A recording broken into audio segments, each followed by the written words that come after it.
Let's go down to Houston. Start with Brian in the back. AJ, you outscored the Red Sox 8-1 in the first inning. I know in the regular season that was also a decided advantage in the first season. What is it about the approach that you guys have been able to jump on so many pitchers? Yeah, I think it's more about the hitters than the approach. You know, you got to face Springer and Reddick and Altuve and hopefully Correa, and the lineup continues. So, you know, we're ready to hit from pitch one. I think Springer sets the tone with those guys, does a really good job of you know, his presence in the batter's box, instilling some fear. He takes big swings. He hits the ball at the ballpark, provides a lot of energy. But, you know, we just send really good hitters up there in the first and try to put up really good at bats. You know, consistently good at bats, you know, especially at the start of the game are really difficult when the pitcher's got to come in and be ready to go from pitch one. To your left, AJ Marley. Yeah. Hi, AJ. You've seen what the Yankees have done and the rhythm that they've been in with those 4 elimination games. How much is there to be said for rhythm and you guys getting, quote unquote, off rhythm by winning early? Yeah, well, today's not an elimination game, so they can relax. You know, it's important for us to, you know, obviously play well from the very beginning. But, you know, we've seen it. We were that team in 15 where we got the wild card win. We got pretty hot. We didn't close the series out, but you know, they've had to play with a sense of urgency for a long time. And I think at the end of the season, when they were trying to chase down the title, the AL East title, those were playoff games for those guys. We had a little taste of that at the end of the season with against Boston before we played the division series. But at this time of year, you know, all the momentum or who's playing well, who's not playing well. I mean, it's you have to believe and trust and watch everyone stand up and play well and be ready. There's so much excitement around series like this. Obviously, they're coming in, you know, and just when you think their bullpen's going to be tired or they're, you know, a couple of their hitters that have hit well or haven't hit well, the batting average and OPS and everything goes to 0. The ERAs go to 0. This is a new series, a new fresh start for both sides, and things can change in a heartbeat for the better or the worse. AJ, the importance of Bregman, who took over short when Correa went down, and also how his bat became almost like Biggio-esque the last 2 months of the season.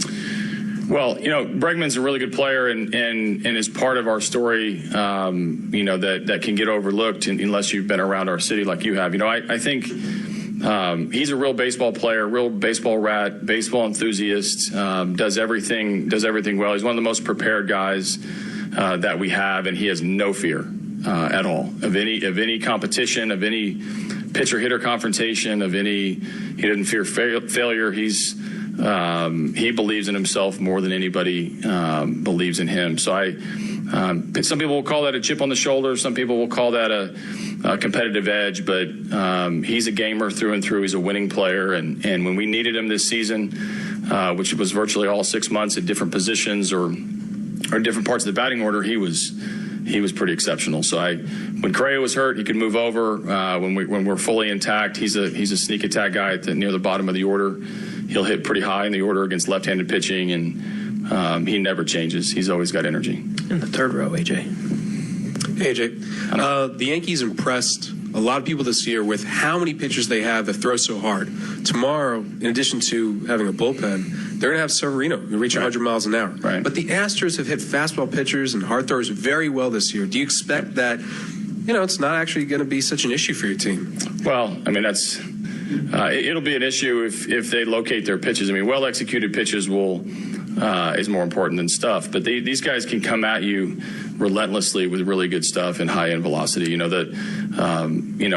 These guys make it look easy. Some of our guys make it look easy. When they throw, they make it look easy. But I would offer any of you the opportunity to come down and see what 100 looks like. It's tough, and it's you know, if you're not ready to hit in a certain location, you're not going to cover every pitch. So whether it's a challenge or not, I think is what we're mapped out over the next 7 games. If it needs that many games to see if we can combat their velocity or if they can combat our ball and play skills. To your right, AJ. Mark.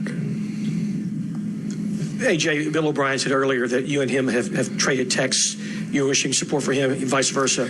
But he said emphatically he will make his day, his life, if you beat the Yankees. Okay, that's good. We have Bill O'Brien's on our side. I know that. And we have such a great sports city and Mike D'Antoni and Bill O'Brien, myself, we're all very close in our own ways as the head coaches or managers or whatever. So I love his support. I go back and forth with him via text all the time, and I've yet to ask him if I can call plays or he's yet to set a batting order. But I know he's got my back. I've got his back. We want to bring championship caliber sports teams to this great city. So we've had a pretty good run of it. There's been a lot of playoff teams in Houston over the last couple of years, and Houston fans are pretty lucky. To your left, AJ, in the second row. AJ, we've asked you this question about different players throughout the year. Do you get a lot of juice from a Springer? We've asked it about Reddick. It seems like we could ask the same thing about Bregman too, especially the last couple series and definitely this last one. Is that the case? You just have so many guys that applies to? Yeah, poor me. I got too many good players to talk about. No, it is. A lot of guys get overlooked just because it might be somebody different every week. I think one of the beauties of our team is that any given day, game one of the ALDS, and Jose Altuve, takes over and is the guys. Game two was Correa. Game three, we won't talk about. Game four, it was that the quality of bats from Reddick and Beltran and Justin Verlander's first career relief outing. That was pretty cool, wasn't it? That type of depth and that type of sort of team makeup is one of the reasons that we've had a special season so far, and we're going to need somebody different tonight, or maybe somebody the same, but as long as he's on our side carrying the night, that's what I care about. To your left, AJ. AJ, the night Verlander was deciding whether to come here, what was that waiting process like for you, and what was it like, the feeling just when it was over? Yeah, it was agonizing not knowing, because I texted back and forth, phone calls back and forth with Jeff. And, it was on, it was off, it was on, it was off. I tried not to follow social media because that's a death trap for managers. But I think, for us, the way it ended and him being so excited, by the time I got on the phone with him after midnight, I couldn't go to sleep. I couldn't end the night because I was so excited trying to map out his next outing and what I knew what it was going to mean to this team in here and the credentials that he was bringing into our clubhouse. So I've got friends on the other side in Detroit that I knew, how close we were in just making a deal, and then the deal was off. And that day was so complicated emotionally because we were coming back from being stranded in Tampa with the hurricane. So I was reunited with my family, sitting on the back patio and saying a few prayers to Jeff to close the deal and get Justin Verlander here. And boy, are we glad that we did. Tyler in the second row, AJ. AJ, when Carlos Correa came up, he was great from the start, rookie of the year and everything. But this year was even better, I guess. How has he improved over the years? Well, he's matured as a player, and nowadays I think we want to see players be so good so soon. And when you're a rookie, you're getting noticed from the day of the draft or the day you're signing, and the roadmap to the big leagues is quick nowadays. And to watch Carlos grow and mature and be able to handle the responsibility of being Carlos Correa has been very satisfying for me. He came up, he wears number 1. He's coming up to a playoff team in 2015 and immediately gained credibility in our clubhouse with how he prepared, how he worked, and how he produced. So as that attention comes, it's oftentimes we care about how players handle failure. I care about how players handle success. And there's never been a day that I've been his manager that he hasn't talked about trying to get better or trying to deal with his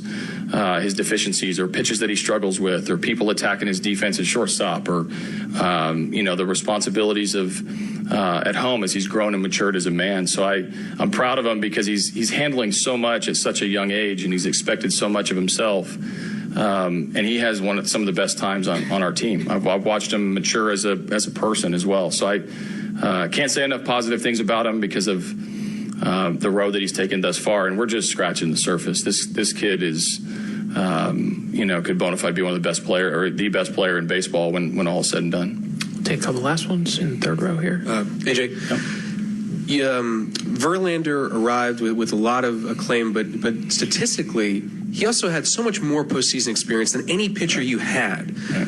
And he's shown already how much better he's made this team. Can you quantify, how much he's improved the chances of this team getting deeper in the playoffs? Him singularly. Yeah, we'll see how he does game 2 and potentially game 6. But that's how he can help us the most. I think his production is speaks for itself. I think what he's done on the field for us has been one of the hottest pitchers on the planet. So that's been nice to see. Behind the scenes, he's obviously a difference maker. He's just an attractive personality, and players really do flock to him for anything from banter to tips on how they can get better. So I don't know. I mean, how to measure that, how to put it in context. I mean, one of the best attributes he has is he just wants to be on our team and be part of what we're doing. He doesn't try to do too much, but he fits in perfectly. So obviously having him join Dallas at the top of the rotation and give us a strong 1-2 punch to go along with a pretty strong pitching staff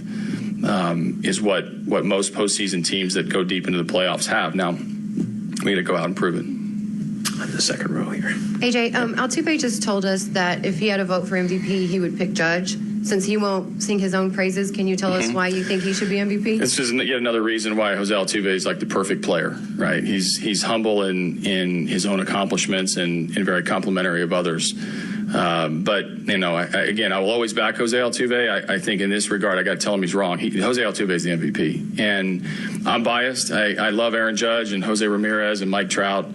In the seasons that those guys had, but Jose was the most consistent player in the big leagues from the very beginning, from April through September. Has really been the stable force of this team that won 101 games in every facet of the game: offense, defense, base running. Just the it factor that he comes with every single day. He's the best hitter in the game. He leads the league virtually every year. We take 200 hits for granted. We take batting titles for granted around here now. His MVP caliber season should be rewarded and hopefully will. And that's at no disrespect to the other guys. It's no one did it as consistently as Jose. Anything else for AJ? One last one? All right, AJ, thanks very much. All right, so there you heard the